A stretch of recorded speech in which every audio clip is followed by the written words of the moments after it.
भूषण जो तीसरी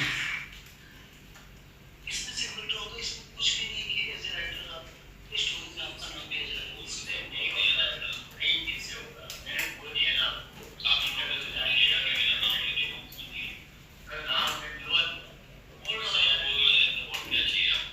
मेरे बीच जी पर तो आप मान लो कि भरोसा है, मेरे पे आप विश्वास है ना, तो ये भी करना है। आप ये तो जानते हो कि टाइम पे किसी से मेरा अलग संबंध है, अलग चीज़ है। नहीं भाई, मैं आपके लिए हूँ, इनके लिए मैंने शायद आपके लिए कर नहीं, बिल्कुल नहीं। उनकी सर मैंने आपको क्या बोला कि सुधीर भाई जो बोलेंगे वो मानेंगे, बोला हाँ बोलो। अब मेरी बात किसी भाई कहीं नहीं कर सकते, आज के साथ तो आप क्या है, आज हमारे बात होते हो। इसके बाद बहुत सी कन्वर्सेशन है जो मैं अभी आपको पूरा नहीं सुना सकता क्योंकि मेरे पास कुछ चाहिए। टी सीरीज जिसके बारे में आप लोग सभी जानते हैं, तो इन्होंने देवी देवताओं के नाम पर अरबों रुपए कमाए हैं आज तक, और उन्हीं देवी देवताओं के नाम को साक्षी मानकर, उनकी कस्में खाकर, वो कैसे उन्होंने मेरे पीठ पर खंजर भोंका और कैसे वो लोगों को जो है गुमराह करते हैं, कैसे शोषण करते हैं, उन सब की कहानी है जो मेरे साथ गुजरी है। तो मैं इसके लिए वो सारी चीज़ें बताने के लिए आप लोगों के सामने आया हूँ। तो शुरू करते हैं। कब पता चला आपको कि आपको अपने पता चल के आपकी स्टोरी आपको इन्होंने कॉपी किया या छोड़ दिया? देखिए, जब इनका ट्रेलर रिलीज़ हुआ उसके 2 दिन के बाद मैंने ट्रेलर देखा, तो मैंने बहुत सारे लोगों से डिस्कस किया कि इसको करना क्या है। मैं एसोसिएशन गया, तो एसोसिएशन जाने के बाद वहाँ पे मुझसे कहा गया कि सर जब तक फ़िल्म रिलीज़ नहीं होगी और जब तक हम फ़िल्म देखेंगे नहीं, तब तक से हम कोई डिसीज़न नहीं ले सकते हैं, ना ही कोई एक्शन ले सकते हैं। तो मैंने कहा अगर फ़िल्म रिलीज़ हो जाएगी तो उसके बाद आप करोगे क्या? तो उन्होंने बोला कि आपको लीगल जाना होगा। तो मैं लीगल गया, उनको नोटिस भेजा मैंने, और मेरे नोटिस के अंदर मैंने पूरी तरह से मेंशन किया कि मेरा स्टोरी क्या है। मतलब जो एक न्यू कपल है जो फर्स्ट सेक्स का जो है वो डीवीडी रिकॉर्ड करता है और वो डीवीडी मिसप्लेस हो जाता है। ये आप मेरे नोटिस में देख सकते हैं। पिछली बार मैंने दिखाया नहीं था, लेकिन इस बार आप लोगों को क्लियर दिखा रहा हूँ। ये डीवीडी का जो पार्ट है ये पूरा क्लियर इसमें है। तो उन्होंने मेरी स्टोरी को डिनाई नहीं किया। उन्होंने ये नहीं कहा कि आपकी और मेरी स्टोरी अलग है।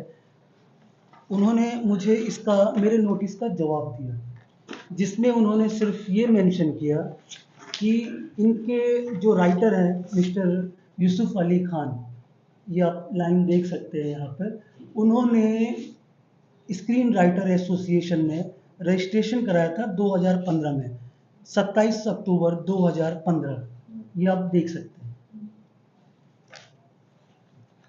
और उसके बाद मैंने एक प्रेस कॉन्फ्रेंस किया था जिसमें मैंने अपना डेट शो नहीं किया था, लेकिन मैं आज आपको डेट शो कर रहा हूँ कि मैंने इसलिए किया था क्योंकि मेरा रजिस्ट्रेशन डेट 13 अगस्त 2015 का है। मतलब उनके राइटर ने उन्होंने मेरी स्टोरी चुराई है। ये बात रजिस्ट्रेशन किया तो उन्होंने रजिस्ट्रेशन किया, पर किसने किया रजिस्ट्रेशन सर 13 अगस्त 2015, ये मेरा है। उनका 27 अक्टूबर 2015 का है, मेरे से ठीक 2.5 महीने के बाद का है। इसका मतलब क्लियर हो जाता है कि उन्होंने ही मेरी स्टोरी चुराई है।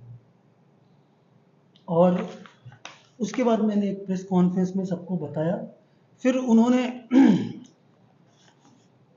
मेरे न्यूज़ को भी काफ़ी दबाने का कोशिश किया। फिर भी हम लोग 63 करोड़ लोगों तक पहुंच गए। छोटे छोटे जो चैनल्स हैं, मतलब उन्होंने बहुत बड़ा इसको रूप दे दिया। फिर मुझे ये प्रेस कॉन्फ्रेंस देखने के बाद जो न्यूज़ पे आया, तो मुझे एक दिन एक फ़ोन आया करनी सेना के जो फिल्म एसोसिएशन के प्रेसिडेंट हैं मिस्टर सुरजीत सिंह राठौर, उनके बारे में आप लोग जानते होंगे क्योंकि काफ़ी सारा जो है मामलों में उनके नाम अक्सर सामने आए हैं। जी। तो उनका फ़ोन आया, उन्होंने पूछा, क्योंकि वो पहले से भी मुझे जानते थे, तो उन्होंने मुझसे कहा कि पूछा क्या हुआ, मतलब ये सब क्या चल रहा है? तो मैंने उनको सारी चीज़ें बताई। तो उन्होंने भूषण जी से भी बात किया, किशन कुमार से बात किया, और नेक्स्ट डे वो आ गए बॉम्बे, जयपुर से बॉम्बे आ गए। उन्होंने मुझे सन एंड सन्स में बुलाया, मेरी बात किशन कुमार से करवाई। किशन कुमार जी से मैं पहले थोड़ा-सा इमोशनल इसलिए हुआ क्योंकि उनके साथ एक बड़ा हादसा हुआ है अभी 1 महीना पहले, जो सब लोग जानते हैं। वो औलाद को खोने का दर्द बहुत बुरा होता है। तो मैं थोड़ा ये सोच के भी इमोशनल था, क्योंकि राइटर एक ऐसी चीज़, मतलब ऐसा इंसान होता है राइटर, जो बहुत ही भावुक होता है, क्योंकि हर चीज़ के लिए वो इमोशनल हो जाता है। चाहे वो उसको रोमांटिक सीन लिखना हो तो उसके लिए रोमांटिक हो जाता है। अगर उसको दर्द वाला, मतलब इमोशनल लिखना है तो वो आँसू भी बहाता है। वायलेंट है तो वायलेंट, तो वो हर चीज़ के लिए इमोशन उसके अंदर रहता है। तो वो इमोशन आया मुझे, तो मैंने उनसे बोला, सर पैसा सेकेंडरी मैटर है, मैं पैसे के लिए ये लड़ाई नहीं लड़ रहा हूँ, नहीं तो मैं भी आपको 5-10 करोड़ का जो है क्लेम ठोक सकता था। क्योंकि ये बात वही हुई कि अगर आप कोई साबुन खरीदने जाते हैं किसी दुकान पे, तो 10 रुपए का साबुन मिलता है, और वही अगर आप चोरी करते हुए 10 रुपए का साबुन पकड़े जाते हैं, तो आपको हर्जाने में लाखों रुपए भरने पड़ते हैं, बिकॉज़ आप चोर हैं। वो सब जानते हैं। तो मैंने उनसे बोला कि सर मेरा क्रेडिट, वो मेन मेरा लड़ाई जो है मेरा मेरे हक का है, जो मैंने मेहनत किया है, मेरा जो है आपकी वजह से करियर पे कहीं ना कहीं बुरा प्रभाव पड़ा है, बिकॉज अब मैं उसे as a writer director pitch कर रहा था। हमारी एक प्रोड्यूसर हैं फरा जी, उनको मैंने जो है, मतलब उन्होंने मुझे साइन भी किया था 2017 में, बट किसी वजह से अभी तक हुआ नहीं। लेकिन मैं मतलब एज ए डायरेक्टर करने ही वाला था प्रोजेक्ट। तो मैंने कहा सर मेरा सिर्फ एक ही इंटेंशन है, मुझे मेरा स्टोरी में क्रेडिट चाहिए सर, और आप भी कबूल करते हो कि हाँ ये मेरी स्टोरी है। तो उन्होंने बोला कि ठीक है, आपको आपका क्रेडिट मिल जाएगा। ये फ़ोन पे मेरी सुरजीत सिंह राठौर ने बात कराई किशन कुमार से। नेक्स्ट डे उन्होंने मुझे फिर होटल में बुलाया, क्योंकि ये मीटिंग सन एंड सन्स में चल रही थी। पहली मीटिंग जो सुरजीत सिंह से हुई, फिर नेक्स्ट मीटिंग वापस सन एंड सन्स में वापस हुई, तो उन्होंने टी सीरीज का कोई आदमी ब्रिजभूषण नाम के म्यूजिक डिपार्टमेंट का ऐसा बताया, तो वो आए सेटलमेंट लेटर लेके। ये मैं आपको उनका सेटलमेंट लेटर दिखा रहा हूँ। ये है उनका सेटलमेंट लेटर, ये आप देख सकते हैं। सेटलमेंट लेटर तभी प्रोवाइड किया जाता है किसी को जब आप ये मान लेते हैं कि मेरा क्लेम 100% सही है, 100% सही है। तो उन्होंने ये मान लिया है कि ये स्टोरी मेरी है, अमित गुप्ता की है, तभी वो मेरे पास सेटलमेंट करने के लिए आए। और उसके बाद उन्होंने मेरे से बहुत सारे कमिटमेंट किए, माता रानी की कसमें खा गा के। आज ये 3 तारीख को हुआ है, ये मेरा जो हुआ है, ये डेट देख सकते हैं आप, 3 अक्टूबर 2024। तो उन्होंने मेरे से कहा कि आज तो माता रानी का दिन है, बहुत शुभ दिन है, आपका माता रानी की कृपा से जो है आपकी टी सीरीज में शुरुआत हो रही है, आप टी सीरीज के सदस्य बनने जा रहे हो, आप इतना बड़ा काम करने जा रहे हो, आपका नाम जा ही रहा है। नेक्स्ट डे आपको जो है, मतलब 4 तारीख को उन्होंने मुझसे कमिट किया कि मुझे एज ए राइटर मुझे मेरा एग्रीमेंट मिल जाएगा, और जो भी टर्म्स ऑफ कंडीशंस हैं वो 4 तारीख को साइन कर ली जाएगी। लेकिन और इसी बेस पे मैंने उनके, फिर उन्होंने मुझे वापस सुरजीत सिंह ने मुझे बात कराई आपके किशन कुमार जी से, और उन्होंने भी मेरे से बोला, वापस बोला कि आप बन गए हैं हमारे सदस्य, अब आप जो है क्या कहते हैं, आपके पास जो भी स्क्रिप्ट है वो आप सुनाइए हमको, हम उस पर फिल्म बनाएंगे। उन्होंने बहुत सा लालच दिया, और ये भी कहा कि भाई हम आपका नाम डाल रहे हैं।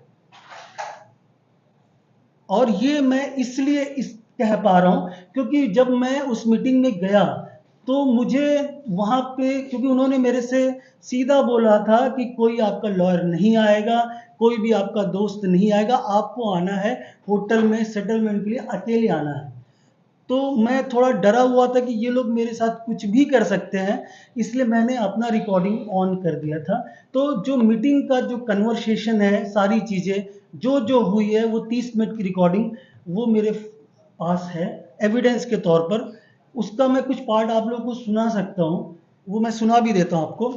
लेकिन बाकी की चीज़ें जो है, मैं कोर्ट में जब भी हमारा मैटर आएगा तो हम वो सारी चीज़ें, क्योंकि आज के डेट में इससे प्राइम एविडेंस माना जाता है, जो रिकॉर्डिंग है, जो लाइव रिकॉर्डिंग की जाती है, तो ये प्राइम एविडेंस मेरे पास है, जिसमें उन्होंने कैसे कैसे माता रानी का नाम किया, कैसे वो किया। मैं ये सोच रहा हूँ कि इतनी बड़ी कंपनी, मतलब टी सीरीज, वो धोखा दे रही है, वो भी भगवान का नाम ले लेके। मतलब ये क्या है, मतलब ये समझ में नहीं आ रहा, इतना मतलब चीट, मतलब सीधा छुरा भोंकने का। आप ऐसे लोगों का शोषण करते हैं, मतलब ये मतलब हम जैसे लोग मतलब ये सोचते हैं कि यार किशन गौरी हमारी, मतलब वो हमारे लिए बहुत बड़ा है, लेकिन आपका एक ही इंटेंशन है कि आप जो है, कोई भी मिलता है आप उसे मतलब ऊपर उठने देते नहीं हो और आप उसके पीठ पे खंजर मार देते हो। आपकी आदत बन गई है ये।